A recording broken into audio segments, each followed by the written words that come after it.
നമസ്കാരം എല്ലാവർക്കും രാഹുൽസ് കെമിസ്ട്രിയിലേക്ക് സ്വാഗതം. ഞാൻ ഇന്ന് ഡിസ്കസ് ചെയ്യാൻ പോകുന്നത് പ്ലസ് ടു കെമിസ്ട്രിയിലെ ഒന്നാമത്തെ പാഠമായ സോളിഡ് സ്റ്റേറ്റ് എന്ന ചാപ്റ്ററിലെ പാക്കിംഗ് എഫിഷ്യൻസി എന്ന ടോപ്പിക്കാണ്. പാക്കിംഗ് എഫിഷ്യൻസി വളരെ ഇമ്പോർട്ടന്റ് ആണ്. ഈ ടോപ്പിക്ക് ഞാൻ കഴിഞ്ഞ ക്ലാസ്സിലും പറഞ്ഞിരുന്നു. ഇത് ഉറപ്പായിട്ടും ചോദിക്കുന്ന ക്വസ്റ്റ്യൻ ആണ്. ഓക്കെ, അപ്പൊ നമുക്ക് മൂന്നെണ്ണം പഠിക്കാനുണ്ട്. ഞാൻ ഇന്നത്തെ ക്ലാസ്സിൽ ഒരെണ്ണമേ പഠിപ്പിക്കുന്നുള്ളൂ. സോ നല്ലപോലെ പഠിക്കുക. അതേപോലെ തന്നെ അൺഅക്കാഡമിയിൽ എന്റെ ലൈവ് ക്ലാസ് ഉടനെ സ്റ്റാർട്ട് ചെയ്യുന്നതായിരിക്കും. മറക്കാതെ എന്റെ കോഡ് അടിക്കാൻ ശ്രമിക്കുക. രാഹുൽ 95 എന്ന കോഡ് അടിച്ച് നിങ്ങൾക്ക് ഇഷ്ടമുള്ള കോഴ്സ് സബ്സ്ക്രൈബ് ചെയ്യാവുന്നതാണ്. അങ്ങനെ സബ്സ്ക്രൈബ് ചെയ്യുമ്പോൾ നിങ്ങൾക്ക് 10% നിങ്ങൾ ഏത് കോഴ്സ് വാങ്ങിച്ചാലും ആ കോഴ്സിന്റെ 10% ഡിസ്കൗണ്ട് കിട്ടുന്നതായിരിക്കും. ശ്രദ്ധിക്കുക, രാഹുൽ 95 എന്ന കോഡ് അടിച്ച് 10% ഡിസ്കൗണ്ടോടുകൂടി നിങ്ങൾക്ക് എന്ത് ചെയ്യാം, ഇഷ്ടമുള്ള കോഴ്സ് സബ്സ്ക്രൈബ് ചെയ്യാം. ഓക്കെ, അതുപോലെ തന്നെ വളരെ പ്രധാനപ്പെട്ട കാര്യം, മാർച്ച് 31 ശേഷം പ്രൈസ് എല്ലാത്തിന്റെയും ഫീസ് കൂട്ടാൻ പോവുകയാണ്. സോ അതിനു മുമ്പ് നിങ്ങൾ വാങ്ങിക്കുക. ഫീസും കാര്യങ്ങളൊക്കെ ഞാൻ ഇപ്പൊ തന്നെ നിങ്ങൾക്ക് കാണിച്ചു തരാം. ഓക്കെ കുട്ടികളെ, നിങ്ങൾ എത്രയും വേഗം ക്ലാസ് സബ്സ്ക്രൈബ് ചെയ്യുക. കാരണം 3 മാസത്തെ 17,500 രൂപയുടെ കോഴ്സ് 19,250 രൂപയായി മാറും. അതുപോലെ 6 മാസത്തെ പ്ലസിന്റെ ക്ലാസ് 22,400 എന്നുള്ളത് 24,640 ഉയരും. അതുപോലെ 12 മാസത്തെ ക്ലാസ് 38,500 രൂപ എന്നുള്ളത് 42,350 രൂപയായി മാറും. അതുപോലെ 18 മാസത്തെ കോഴ്സ് 47,250 നിന്നും 51,975 ഉയരും. ഓക്കെ, അത് പ്ലസ് ക്ലാസിന്റെ കാര്യമാണ്. അതുപോലെ ഐക്കോണിക്കിന്റെ ക്ലാസ്സും ഇതുപോലെ വർധന ഉണ്ടാവുന്നുണ്ട്. 38,000 എന്നുള്ളത് 41,800 രൂപയും 65,000 എന്നുള്ളത് 71,500 രൂപയും 80,000 എന്നുള്ളത് 88,000 രൂപയായി ഉയരുന്നതാണ്.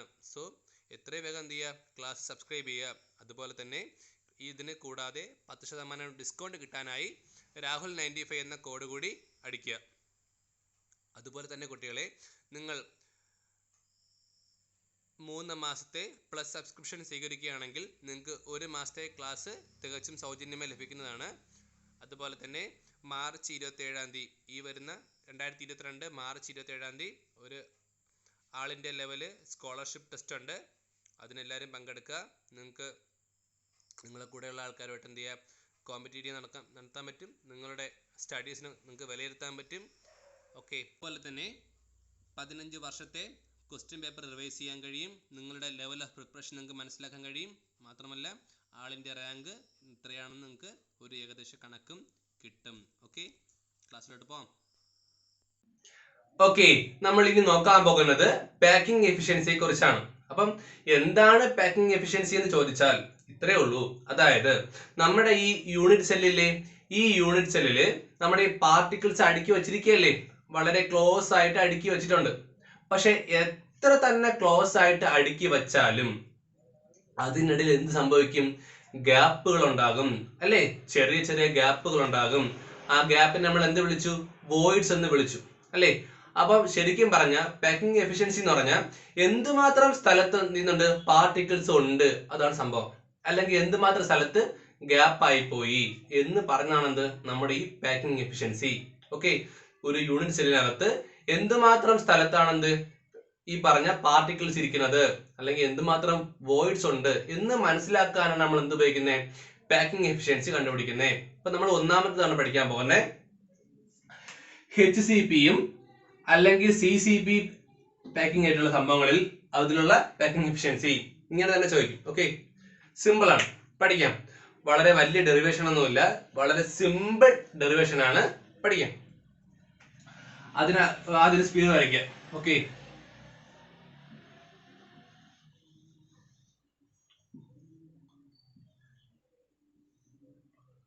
ഓക്കെ, നമുക്ക് വേണ്ട ഈ സ്പീഡിന് പേരിടാം. ഇഷ്ടമുള്ള പേരിടാം. ABCDEFGH. ഓക്കെ, നമുക്ക് ഏതെങ്കിലും ഒരു ഫേസ് മാത്രം കൺസിഡർ ചെയ്യാം. അപ്പൊ ഞാനാണെങ്കിൽ ഈ ഒരു ഫേസ് കൺസിഡർ ചെയ്യണേ, ഈ ഒരു ഫേസ് മാത്രം.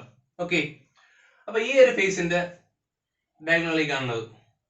Okay, diagonal. ഓക്കെ അല്ലേ, എന്താണ് പറഞ്ഞത്, HCDE നിങ്ങൾക്ക് ഇഷ്ടമുള്ള എടുക്കാം കേട്ടോ. ഞാൻ പറഞ്ഞില്ലേ നമുക്ക് ഇഷ്ടമുള്ള രീതിയിൽ നമ്പർ ഇടാം, നെയിം ചെയ്യാം. ഞാൻ എൻ്റെ ഇട്ടു. അപ്പൊ HCDE എന്ന് പറയുന്ന ഈ ഒരു ഫേസിനെ ഞാൻ എന്ത് ചെയ്യണേ, ഞാൻ കൺസിഡർ ചെയ്യാൻ പോകുന്നത്.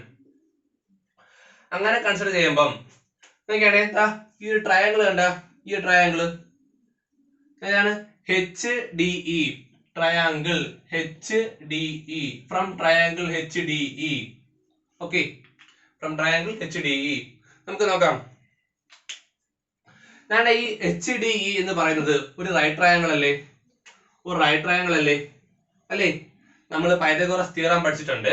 അതനുസരിച്ച് HDയുടെ സ്ക്വയർ എന്ന് പറയുന്നത് EDയുടെ സ്ക്വയറും HEയുടെ സ്ക്വയറും അല്ലേ? അല്ലേ? അതല്ലേ പൈതഗോറസ് തിയറം പറയണേ. അതായത് HDയുടെ square HD square equal to ഇതിന്റെ സ്ക്വയർ ഈക്വൽ ടു എന്തിനു തുല്യം? HE square plus ED square. HE square plus ED square ആണല്ലോ. അത് സംശയമില്ലല്ലോ. കാരണം ഇത് റൈറ്റ് ട്രയാങ്കിൾ ആണ്. റൈറ്റ് ട്രയാങ്കിളിന്റെ ഹൈപ്പോട്ടനസ് എന്ന് പറയുന്നത് അതിന്റെ ബേസിന്റെയും ആൾട്ടിറ്റ്യൂഡിന്റെയും സ്ക്വയറിന്റെ സമ്മാണ് ആണല്ലോ. അത് ഞാൻ എടുത്തു. ഓക്കെ, ഇനി ഇതൊരു ക്യൂബ് അല്ലേ? ഈ ക്യൂബിന് ഒരു സൈഡ് ഞാൻ A എന്ന് വിളിക്കുകയാണ്, ഒരു സൈഡ് A എന്ന് വിളിക്കുകയാണ്.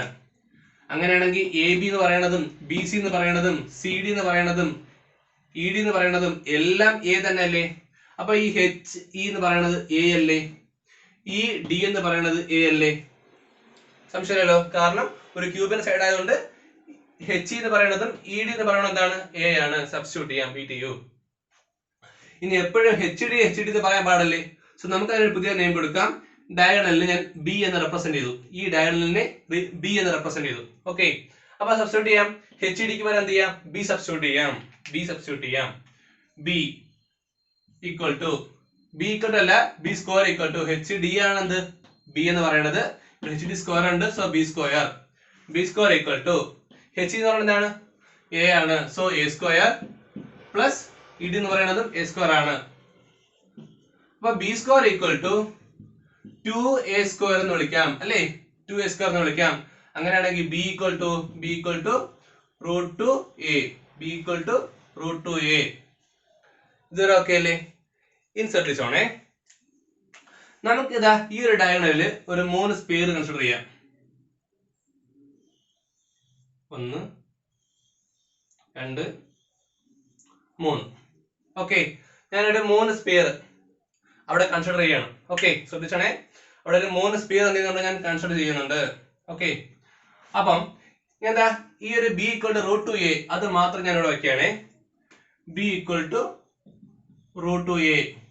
അല്ലെങ്കിൽ അവിടെ നിന്ന് A കണ്ടുപിടിക്കാമല്ലോ. A equal to B by root 2. A equal to B by root 2. A equal to B by root 2 ആണല്ലോ. സോ അത് മാത്രം നമുക്ക് എടുത്തു വെക്കാം.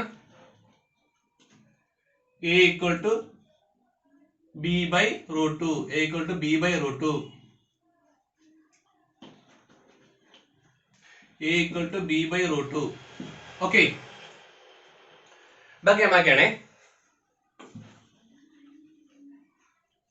ഓക്കെ, അപ്പൊ എന്തൊക്കെയാണേ ഞാൻ എന്താണ് പറഞ്ഞത്? 3 സ്പിയർ കൺസിഡർ ചെയ്തല്ലേ? ഈ സ്പിയറിന്റെ റേഡിയസ് 6 ആണെന്ന് വിചാരിക്കുക. ഈ സ്പിയറിന്റെ റേഡിയസ് 6. അങ്ങനെയാണെങ്കിൽ ഇതാ ഇവിടെ നിന്ന് ഇതുവരെ ഒരു 6 ഉണ്ട്. ഓക്കെ, ഇതിന് നടുക്കെങ്കിൽ ഇതാ ഇവിടെ ഒരു 6 ഉണ്ട്, ഇവിടെ അടുത്ത 6 ഉണ്ട്. ഇവിടെ നടുക്കെങ്കിൽ ഇവിടെ ഒരു 6 ഉണ്ട്, ഇവിടെ 6 ഉണ്ട് അല്ലേ? ആണല്ലോ. അപ്പൊ എത്ര 6 ഉണ്ട്? 1 2 3 4 6 ഉണ്ട് അല്ലേ? ഇവിടെ ഇതുവരെ എന്തുണ്ട്? 4 6 ഉണ്ട് അല്ലേ? ഈ ഒരു പോയിന്റ് മുതൽ ഈ ഒരു പോയിന്റ് വരെ എത്ര 6 ഉണ്ട്? 4 6 ഉണ്ട്. അങ്ങനെയാണെങ്കിൽ B ഈക്വൽ ടു 4R എന്ന് എഴുതാമോ? B ഈക്വൽ ടു 4R എഴുതാമോ? കാരണം എന്തൊക്കെയാണ്? B എന്ന് പറയണതിൽ ഈ ലെങ്ത്, ആ ലെങ്ത് തന്നെയല്ലേ ഇതാ ഈ 6 പ്ലസ് ഈ 2 6 പ്ലസ് ഈ ഒരു 6. 1 2 3 4 4 6. B ഈക്വൽ ടു 4R എഴുതാമോ? എഴുതാം. സബ്സ്റ്റിറ്റ്യൂട്ട് ചെയ്യാം B യുടെ അടുത്ത്. അപ്പൊ A ഈക്വൽ ടു B എന്താണ്? 4R ബൈ റൂട്ട് 2 റൂട്ട് കൊണ്ട് കട്ട് ചെയ്യാമല്ലോ നമുക്ക്. അപ്പൊ എന്ത് വരും? അങ്ങനെ എഴുതാം നമുക്ക്. 4 എന്ന് പറയുന്നത് 2 into 2 അല്ലേ 4 എന്ന് പറയുന്നത്. ഇനി 2 എങ്ങനെ എഴുതാം? 2 നമുക്ക് റൂട്ട് 2 into റൂട്ട് 2 എഴുതിക്കൂടെ? എഴുതാമല്ലോ. അപ്പൊ എന്തൊക്കെയാണേ? അപ്പം 4 എന്ന് പറയുന്നത് 2 into റൂട്ട് 2 into റൂട്ട് 2 എഴുതാമല്ലോ ഇവിടെ. ഇനി മുകളില് ആ റൂട്ടും താഴെ ഈ റൂട്ടും തമ്മിൽ ക്യാൻസൽ ചെയ്തൂടെ? അപ്പൊ എന്ത് വരും? 2√2 r എന്ന് വരും. ശ്രദ്ധിക്കണേ, ഇവിടെ 2 × √2 വരും. ഈ പറഞ്ഞ ഡിവൈഡഡ് ബൈ √2 ഉണ്ട്. സോ ആ റൂട്ടും ഈ റൂട്ടും പോയിട്ടാണ് 2√2 പറഞ്ഞേ. 2√2 r വരുന്നേ. സോ നമുക്ക് എന്ത് കിട്ടി? a = 2√2 r എന്ന് കിട്ടി. സോ നമുക്ക് അത് മാത്രം എഴുതി വെക്കാം. a = 2√2 r. a = 2√2 r. Okay, അവിടെ നിൽക്കട്ടെ. ഇനി നമുക്കറിയാം ഒരു HCP അല്ലെങ്കിൽ CCP സംഭവങ്ങളിൽ എന്ത് സംഭവിക്കും? ഇവിടെയുള്ള ടോട്ടൽ സ്പിയർ എന്ന് പറയുന്നത് എത്രയാണ്? 4 ആണ്. ടോട്ടൽ സ്പിയർ 4 ആണ്. പഠിച്ചു നമ്മൾ കഴിഞ്ഞ ക്ലാസ്സിൽ. അപ്പൊ എന്താണ്? 4 ആണ്. ഓർമ്മ വയ്ക്കണേ, 4 സ്പിയർ ഉണ്ട് അവിടെ. ടോട്ടൽ എഫക്റ്റീവ്ലി 4 സ്പിയർ ഉണ്ട്. എഫക്റ്റീവ്ലി 4 സ്പിയർ ഉണ്ട്. ഒരു സ്പിയറിന്റെ വോളിയം എത്രയാണ്? ഒരു സ്പിയറിന്റെ വോളിയം നോക്കാം. ഒരു സ്പിയറിന്റെ വോളിയം എന്ന് പറഞ്ഞാൽ 4/3 പൈ ഇൻറ്റു റേഡിയസിന്റെ ക്യൂബ് അല്ലേ? റേഡിയസ് എത്രയാണ്? 6 ആണ്. So r³. അത് ഒരു സ്പിയറിന്റെ ആണ്. ഇവിടെ എത്ര സ്പിയർ ഉണ്ട്? 4 സ്പിയർ ഇല്ലേ? So total volume of sphere എത്ര? 4 × 4/3 പൈ r³ അഥവാ 16/3 പൈ r³. അവിടെ നിൽക്കട്ടെ. വോളിയം ഓഫ് സ്പിയർ എത്ര? 16/3 പൈ r³. ഓക്കെ, അവിടെ നിൽക്കട്ടെ. ഇനി നമുക്ക് ഇതെന്താണ്? ഒരു ക്യൂബ് അല്ലേ? ആ ക്യൂബിനകത്തല്ലേ ഈ സ്പിയർ വരക്കി വെച്ചിരിക്കുന്നത്. അപ്പൊ നമുക്ക് ക്യൂബിന്റെ വോളിയം വേണ്ടേ? ക്യൂബിന്റെ സൈഡ് എത്രയാണ്? a ആണെന്ന് നമുക്കറിയാം. So volume of unit cell അല്ലെങ്കിൽ വോളിയം ഓഫ് ക്യൂബ് എത്ര? a³. a നമുക്ക് എന്താണെന്ന് അറിയാം? 2√2 r എന്ന് അറിയാമല്ലോ. സബ്സ്റ്റിറ്റ്യൂട്ട് ചെയ്യാം. 2√2 r ആണ്. അതിന്റെ ക്യൂബാണ്. ഓക്കെ, അതിന്റെ ക്യൂബാണ്.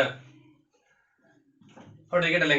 ഓക്കെ, അങ്ങനെ ചെയ്യാം. 2ന്റെ ക്യൂബ് 8 ആണ്. √2ന്റെ ക്യൂബ് എന്ന് പറയുന്നത് 2√2 ആണ് ഇൻറ്റു r³ അഥവാ 8 × 2 16 √2 r³ എന്ന് വരും. ഇതാണ് എന്ത്? Volume of unit cell. ശ്രദ്ധിക്കണേ, 2ന്റെ ക്യൂബ് 8 ആണ്. √2ന്റെ ക്യൂബ് √2 അങ്ങനെ എന്ത് വരും? 2√2 എന്ന് വരും. 2√2 r-ന്റെ ക്യൂബ് r³. സോ 8 × 2 16 √2 r³ എന്ന് വരും. അപ്പൊ നമുക്ക് 2 ആൾക്കാരെ കിട്ടി. ടോട്ടൽ വോളിയം ഓഫ് സ്പിയർ എന്ന് പറയുന്നത് 16/3 പൈ r³. അതുപോലെ വോളിയം ഓഫ് യൂണിറ്റ് സെൽ എന്താണ്? 16√2 × r³. ഓക്കെ അല്ലേ? സോ ഇത് ഞാൻ വായിക്കട്ടോ. ഇനി നമുക്ക് എന്താണ് പാക്കിംഗ് എഫിഷ്യൻസി എന്ന് പറഞ്ഞാൽ? ടോട്ടൽ വോളിയത്തിനകത്ത്, ശ്രദ്ധിക്കണേ, ടോട്ടൽ വോളിയത്തിനകത്ത് ഇത് എത്രയുണ്ട് എന്നല്ലേ? അല്ലേ? മൊത്തം എത്ര വോളിയം ഉണ്ട്? 16√2 × r³. അതിനകത്ത് ഇത് എത്രയുണ്ട്? അപ്പൊ എങ്ങനെ ചെയ്യാം? പാക്കിംഗ് എഫിഷ്യൻസി ഈക്വൽ ടു എന്താണ്? Total volume of sphere by volume of unit cell അല്ലെങ്കിൽ വോളിയം ഓഫ് ക്യൂബ് എഴുതിയാലും മതി കേട്ടോ. ഇൻറ്റു 100. എഫിഷ്യൻസി എപ്പോഴും നമ്മൾ എന്ത് ചെയ്യും? പെർസെന്റേജിലാണ് പറയണത്. സോ ഇൻറ്റു 100% ഇടുക. So 16/3 pi into r³ divided by 16√2 × r³. അത് ചെയ്യുമ്പോൾ നിങ്ങൾക്ക് ഒരു നമ്പർ കിട്ടും. അത് 74% ആണ്. ഇതൊന്നും പരീക്ഷ ചെയ്തുകൊണ്ടിരിക്കേണ്ട. 75% കാണാതെ പഠിക്കുക. ഓക്കെ, അപ്പൊ ഒരു HCP അല്ലെങ്കിൽ CCPയുടെ പാക്കിംഗ് എഫിഷ്യൻസി 1 മാർക്കിന് ചോദിക്കാറുണ്ട്. എത്രയാണ്? 74%. അതായത് ആ യൂണിറ്റ് സെല്ലില് 74% മാത്രമേ എന്തുള്ളൂ? പാർട്ടിക്കിൾസ് ഉള്ളൂ. ബാക്കി എത്രയുണ്ട്? ബാക്കി 26% എന്തുണ്ട്? വോയിഡ്സ് ആണ്. ഒന്നുമില്ല, ഗ്യാപ്പ് ആണ്. ഒന്നുമില്ല, വോയിഡ്സ് ആണ്. ഓക്കെ, സോ ഇതോടുകൂടി നമ്മൾ ഇന്നത്തെ ക്ലാസ് മതിയാക്കുന്നു. Thank you.